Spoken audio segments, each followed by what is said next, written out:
if you keep drilling down, that becomes what we call as the subsidy system at the lowest level. And there is always two schools of thoughts on that. One is the larger entities who keep complaining my funds are being used here, and the second is if you don't do that, then people at the ground level will struggle. But within that, there is also this question of where does subsidy end and prosperity begin? In a lot of ways, one of the questions that I keep on asking is, if you would come up with the Manrega scheme and you would give free money, or come up with other subsidies that are given and you would keep giving free money to people, what would be the incentive? How do you create economic prosperity?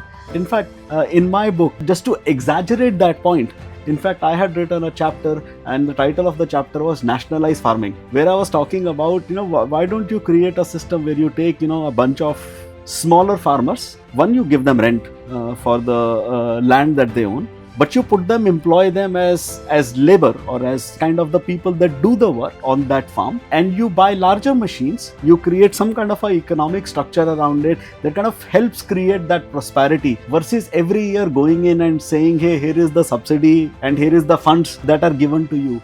So there has to be a balance, right?